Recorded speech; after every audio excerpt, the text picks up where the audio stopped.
Next Tuesday, at long last, it's time for the kids to go back to school. Or is it? You know, I have a hunch the kids want to go back. They want to see their friends. They want to learn. They want to socialize. They want some degree of normalcy to take root after months of lockdown lunacy. As for the teachers, or more accurately, the various teachers' unions, well, that's a different story, as always.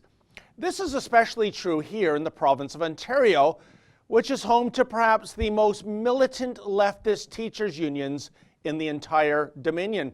For it looks like the union head honchos want a vacation that began in March to continue well into the fall and perhaps even beyond. Indeed, much like other provinces, school in Ontario has been out since St. Patrick's Day, and yet with Labor Day just around the corner, numerous Ontario teachers' unions are telling the Doug Ford government, hey, what's the big rush already? That there's a clear and present danger known as the Wuhan virus. Don't you know about that? And hey, when it comes to the teachers' unions, it's all about the kids, folks, you understand? Which is why they so often go on strike, always demanding more money and more benefits, but don't let that fool you, folks, because even then, it's all about the kids. Yeah, the kids. Kids who are incredibly resilient to this virus. Check out the data when it comes to the number of persons under 20 who have died of the Wuhan virus in Ontario. Meanwhile, the real danger demographic is the elderly, especially seniors in long-term care facilities. In Canada, they make up a staggering 82% of Wuhan virus fatalities. That's where our focus should be. That's where our focus always should have been when it came to dealing with the Wuhan virus. Oh my, did I just say Wuhan virus? As in the place this bug originated, i.e. Wuhan, China? Gee, that kind of language can get you in trouble these days. After all, God forbid our federal government doesn't want to link China to anything bad, not even a global pandemic, even though China is the nation where most of the pandemics have been originating in recent years. But alas, naming this virus for its point of origin is culturally insensitive, perhaps even racist. Oh, sure, it's been an ages-old tradition to name a disease for its point of origin, from Lyme disease to West Nile virus, but apparently it's now offside to offend the Mandarins who head up the Chinese Communist Party in Beijing by drawing attention to that nation's proclivity for producing global pandemics. Besides, China is that basic kind of dictatorship that Prime Minister Justin Trudeau admires. There's a level of admiration I actually have for China because their basic dictatorship is allowing them to actually turn their economy around on a dime. So it is that we must dutifully call this disease COVID-19. Say, isn't COVID-19 a planet in the Star Trek universe situated somewhere between Archer 4 and Ceti Alpha 6? Or maybe Uranus? In any event, the idea of getting the kids back to school has the thumbs up from Dr. David Williams, Ontario's Chief Medical Officer. Now, you'd think a Chief Medical Officer might know a thing or two about, medical issues. So what is the real reason why the teachers' unions, many of which are stacked with Marxists as opposed to medical professionals, are trying to delay back to school? Well, it's all about ideology, not immunization. It's all about resuming hostilities against this provincial government, not about starting over fresh. Golly, whatever happened to that old chestnut, we're all in this together? You see, prior to the pandemic crippling the economy and ruining lives, the Ontario teachers' unions were at war with the Doug Ford Progressive Conservatives.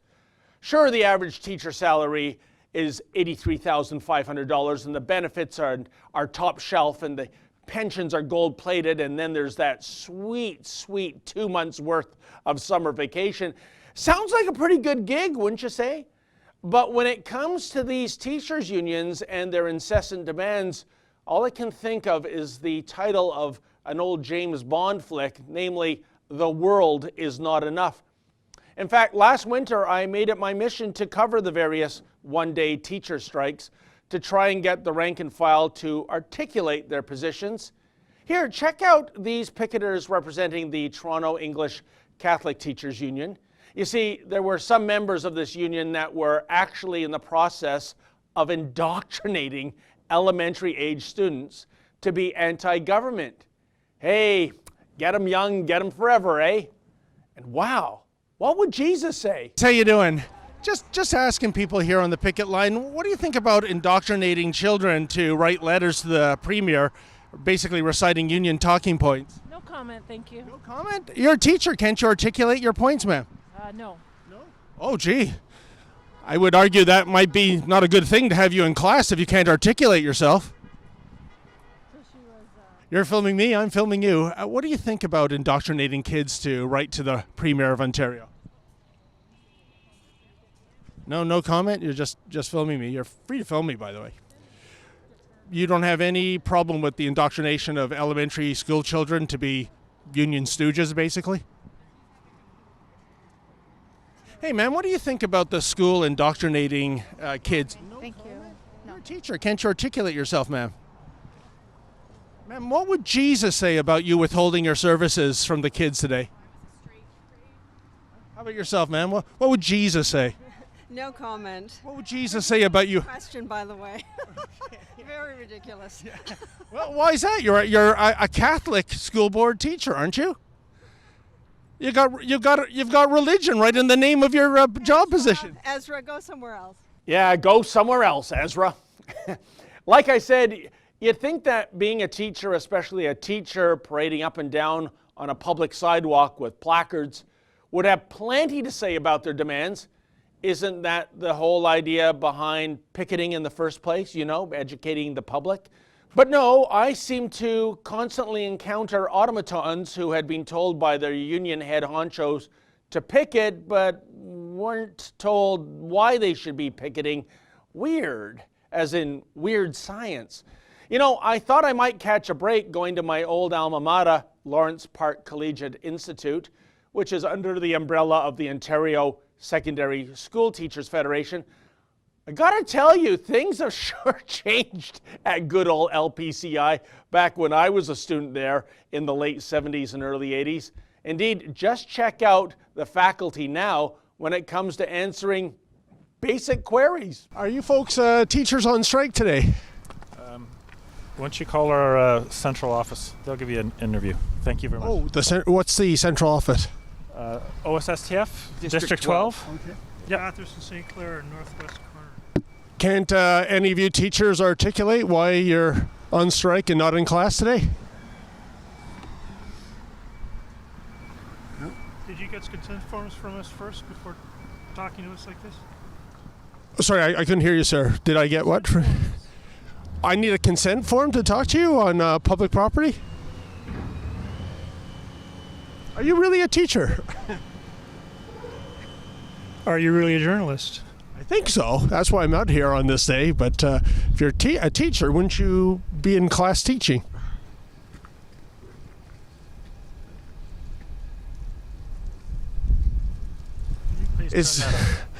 Why is that, sir? I'm just trying to do my job here. Can you tell me why you're on strike? I'm just asking you nicely. Could you turn that off, please? Is it for the kids, sir? How about yourself, sir? Is it for the kids you're out here?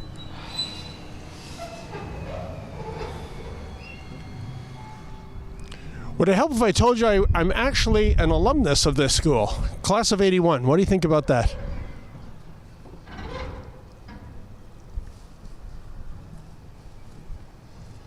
So while many moons have passed since those wintertime one-day strikes, the teachers' unions aren't the sort to let a good crisis go to waste.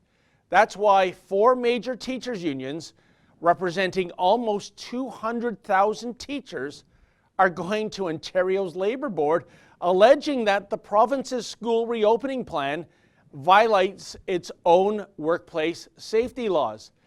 Yeah, they had months to get their you-know-what together, but waited until the 11th hour to voice their concerns. That's today's lesson, class, the fine art of sabotage.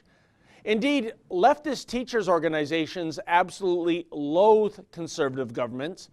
If they aren't going to war over wages and benefits, then a virus that doesn't even affect young, healthy people, well, that'll make for a good excuse to stay home and collect money for nothing. And so it is that this Labor Board challenge has precisely zero to do with safety and everything to do with resuming hostilities against Premier Doug Ford and the Education Minister Stephen Lecce. The teachers loathe, or rather the teachers' unions loathe the Premier, and they loathe Lecce, and heck, they loathe conservative governments outright based on ideology alone. During the winter, the unions used students as pawns to advance their cause. Now they are milking the Wuhan virus to its fullest just to fulfill their leftist agenda. Hey, go, comrade, go. Oh, and if you think I'm being harsh, let me just turn back the clock to 2 years ago when I encountered a teacher on Danforth Avenue in Toronto. Here's the deal. I was doing streeters in the neighborhood in the aftermath of a deadly terrorist attack. That's when Katya Berdichevsky approached me to give me her 2 cents worth. Check out the fascinating discussion that ensued and ask yourselves this, folks. Is this the kind of teacher you'd want teaching your children during their formative years? This is Danforth. This is our city. This is our city. Here's the thing. I need to not be here. Based on whose authority? Based on my authority, because I live here. Do you? Do you? Well, you live right on this spot. I'm on private property. Do you live here? And that gives you the right to tell people to leave? Capitalist mentality. Is it my property? No, but this is my community. We live in a capitalist society, don't we? Yes, we do, unfortunately. Unfortunately? Yes, very. You prefer a communist society? I prefer socialist society. Yes, I do. Like in Venezuela, perhaps? No. North Korea? Oh my God. Really? Cuba? Wow. I'm naming all the socialists. Descending into your own hell right now.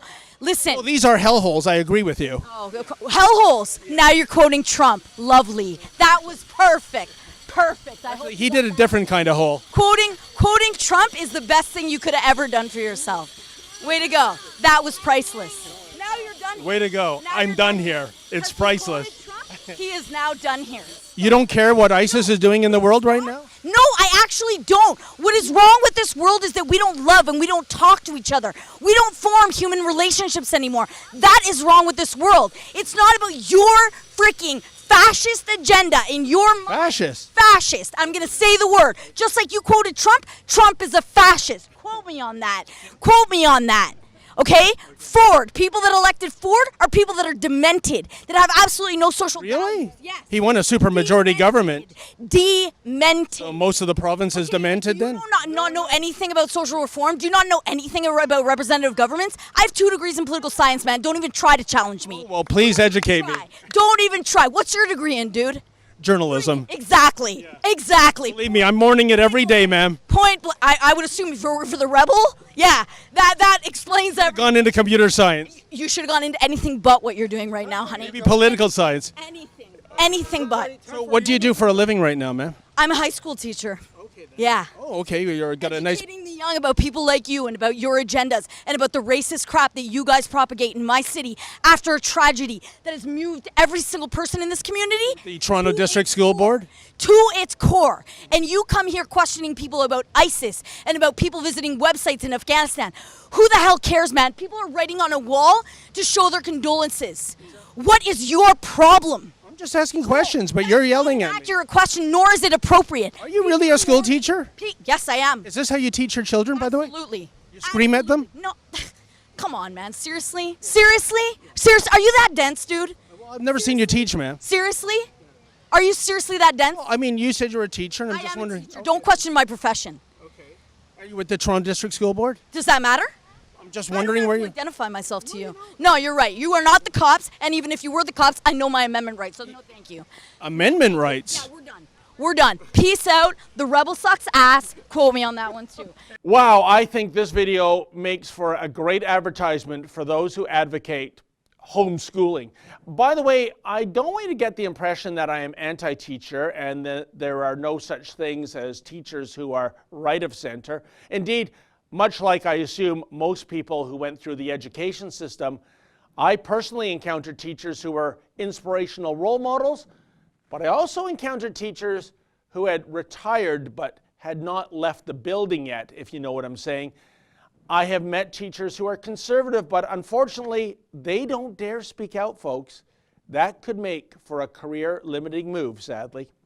In fact, another big problem with the education system is that teachers' unions are not run on the basis of merit, but rather seniority. It doesn't matter if a teacher is good or bad. All that matters is how many years they've hung around for.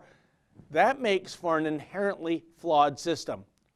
But with the Ontario Teachers Unions now using fear tactics by clamoring for schools to remain closed due to a false boogeyman, just so they can carry out their spiteful campaign against a provincial government that they despise, well, this is nothing short of egregious, especially when one looks at the stats and sees who is truly at risk when it comes to the Wuhan virus. Enough is enough. Get back to school. And to paraphrase a line from that famous Pink Floyd song, hey, teachers unions, leave them kids alone. For Rebel News, I'm David the Menzoid Menzies. Hey folks, if you can please visit journalistdefensefund.com, that's journalistdefensefund.com. If you're able to, make a donation so that Rebel News can continue to bring you the other side of the story.